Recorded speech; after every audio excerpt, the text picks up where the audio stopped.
Okay. So இப்போ வண்டி running கண்டிஷனில் இருக்குது. இவ்வளோ தான் வண்டியோட பர்ஃபார்மன்ஸ். ரொம்ப நீட்டாக இருக்கும், உங்களுக்கு எதுவுமே தெரியாது, அந்த பீட் மட்டும் தான் கேட்கும். இதில் இன்னொரு ப்ளஸ் பாயிண்ட் பார்த்தீங்கன்னா, இது லேட்டஸ்ட் ஹப்பு. இதில் சைக்கிள் ஹப்புன்னு சொல்லுவாங்க, ஒரு விண்டேஜ் சைக்கிள் ஹப்புன்றோம். நம்ம சைக்கிள் எப்படி இருக்கோ அதே மாதிரி தான் ஹப் இருக்கும். அந்த ஹப்பில் இப்போ நம்ம ஸ்பீடோமீட்டர் இங்கே கரெக்ட் பண்ணியிருக்கோம். இதே ஸ்பீடோமீட்டர் நீங்கள் பேக்கில் கரெக்ட் பண்ணலாம். பேக் வீலில் அந்த ஹப்பு போட்டிங்கன்னா இதே இந்த ஹப்பை கழட்டி அந்த ஹப்பை போடணும். இதுக்குள்ளே ஸ்டாண்டிங் உங்களுக்கு அந்த ஸ்பீடோமீட்டரோட லைன் வந்துடும். இங்கேருந்து கேபிள் போகும். ஸோ லேட்டஸ்ட் பைக்ஸ் எல்லாமே ஃப்ரண்ட் வீலில் தான் பண்ணுவாங்க. பட் இந்த பைக்கில் நீங்கள் பேக் வீல்லையும் ஸ்பீடோமீட்டர் கனெக்ட் பண்ணலாம். ஒன் அண்ட் நான் ட்ரை பண்ணுறேன், நாட் ஷுர். கரெக்டாக ஸ்டார்ட் பண்ணிங்கன்னா கையிலே கூட ஸ்டார்ட் பண்ணலாம். ட்ரை பண்ணி பார்ப்போம்.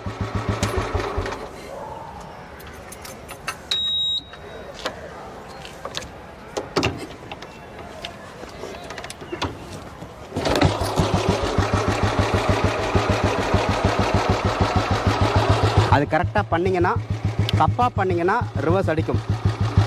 Hello friends, welcome to ARK Diaries. நம்ம சேனலில் ராயல் என்ஃபீல்டு பைக்ஸ் நிறையா பார்த்துட்டு இருக்கோம். பட் இந்த வீடியோ பார்த்தீங்கன்னா ரொம்பவே ஸ்பெஷல். ஏன்னா 1988 ராயல் என்ஃபீல்டு பைக்கு, அதுவும் இல்லாமல் சிங்கிள் ஓனர்ஷிப்பில் இப்போ ஆல்மோஸ்ட் நம்ம வந்து 35 இயர்ஸ்க்கு அப்புறம் நம்ம இந்த வீடியோ எடுத்துகிட்டு இருக்கோம். 1988 மாடல்.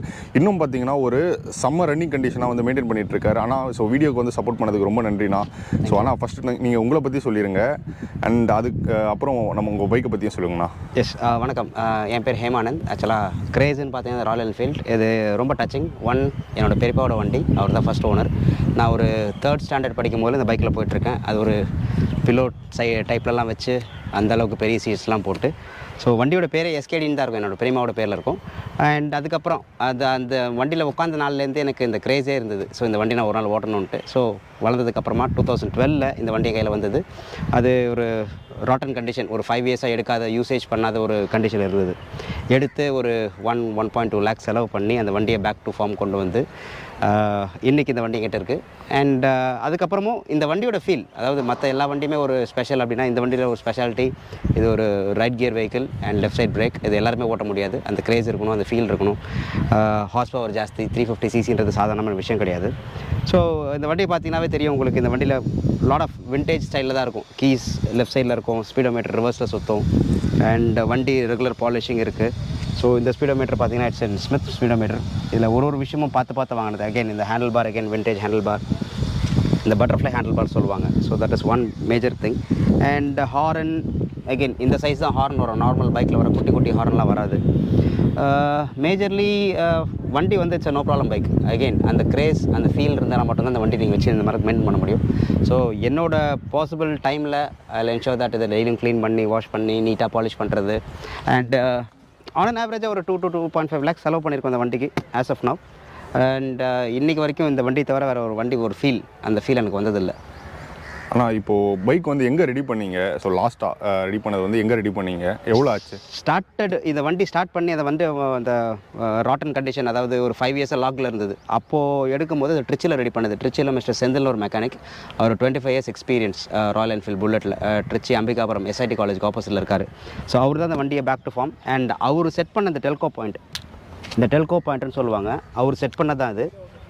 இன்றைக்கி வரைக்கும் வண்டி வந்து நான் ஒரு 1 வீக்கோ இல்லை 10 days இல்லை 1 month கழிச்சு ஸ்டார்ட் பண்ணால் கூட வித்தின் 2 kicks வண்டி ஸ்டார்ட் ஆகும். ஜோக் போட்டால். ஸோ அதுதான் அந்த வண்டியோட மெயின் ஸ்பெஷாலிட்டி.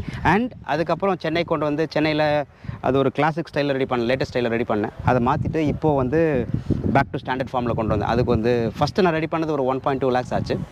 இப்போது திருப்பி ரெடி பண்ணது ஒரு 80,000 கிட்ட செலவாச்சு. ஆன் ஆவரேஜாக ஒரு 3 lakhs கிட்ட செலவாயிருக்கு இந்த வண்டிக்கு as of now.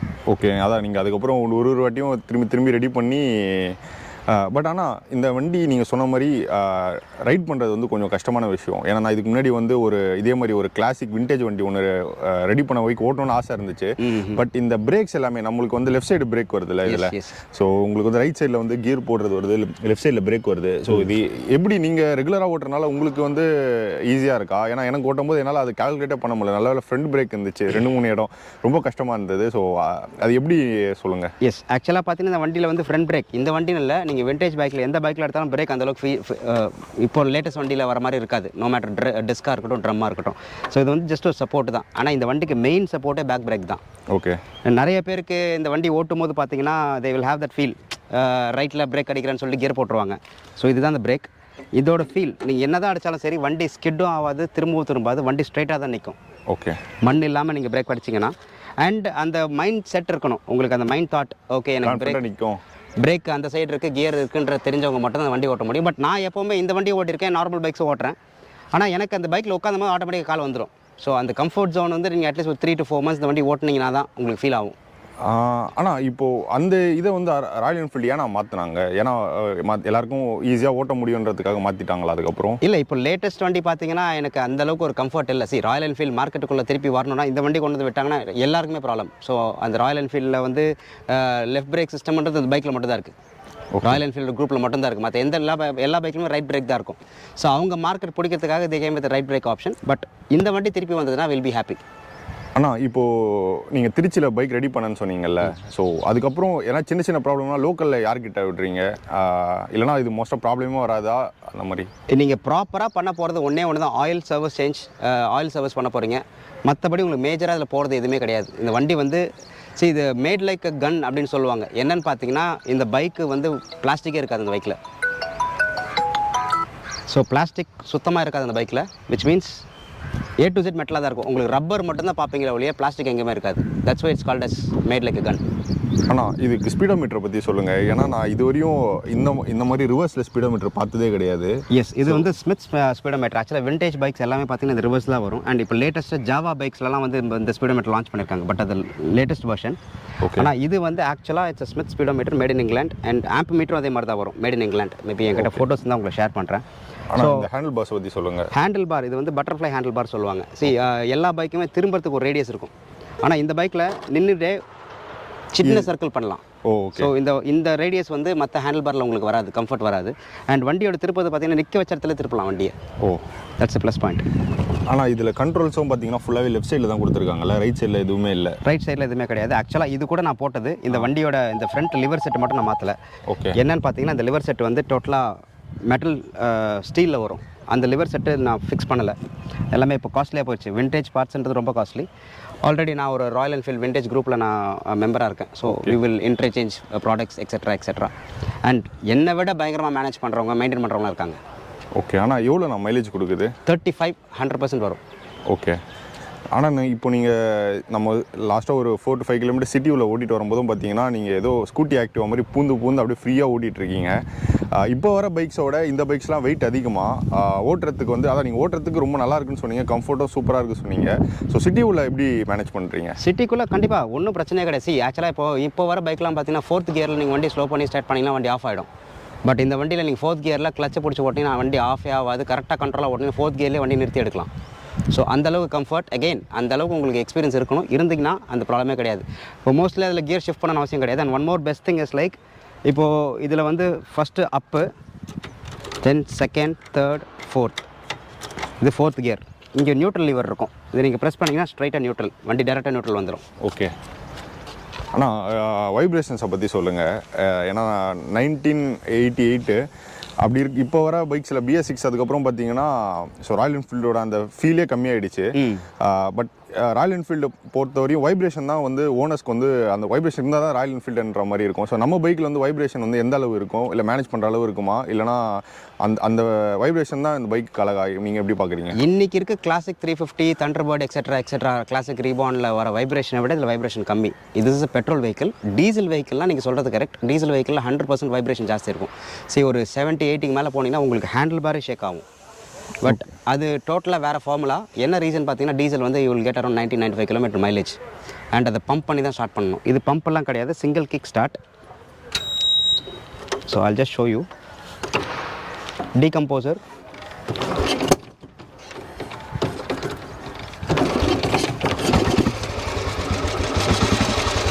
That's it.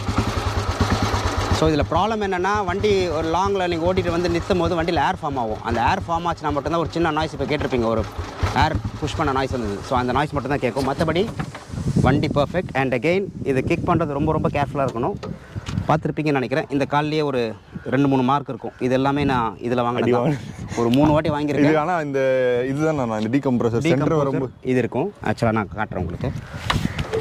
இங்கே பாருங்கள். ஸோ இதில் தான் இருக்கும் வண்டி. ஆக்சுவலாக நீங்கள் டீகம்போசர் செட் பண்ண ஸ்டார்ட்.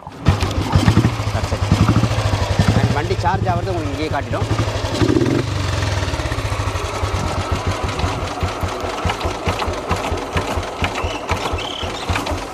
வண்டி பேரில்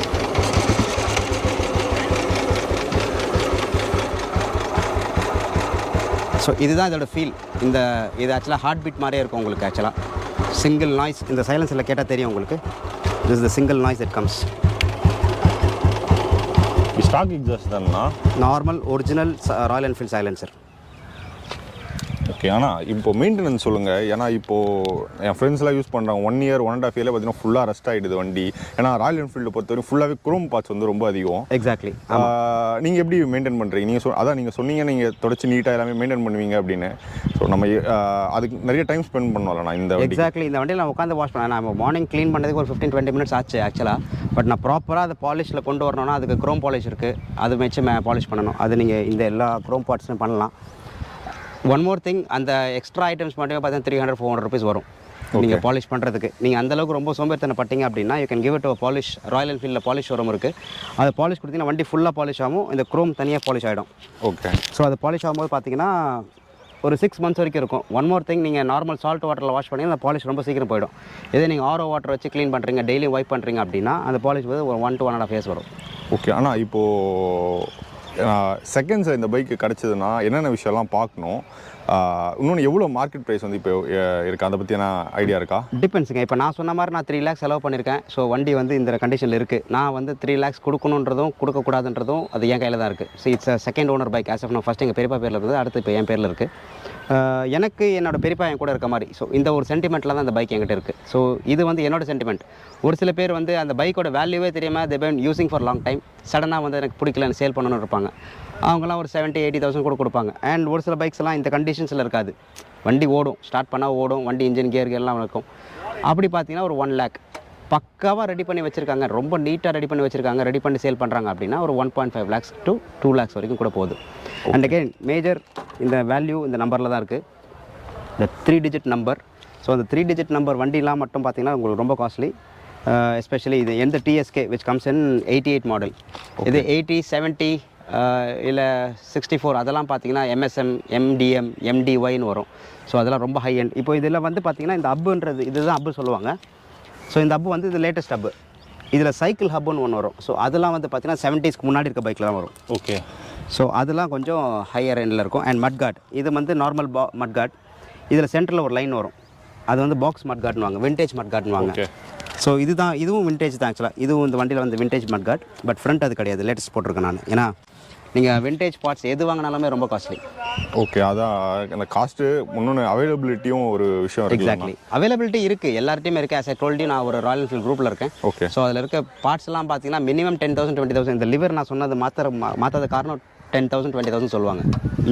லிவர் இந்த ஜஸ்ட் இந்த லிவர் மட்டும். பட் அகெயின் அந்த ஓட்டுற கம்ஃபர்ட்டே வேறு மாதிரி இருக்கும்.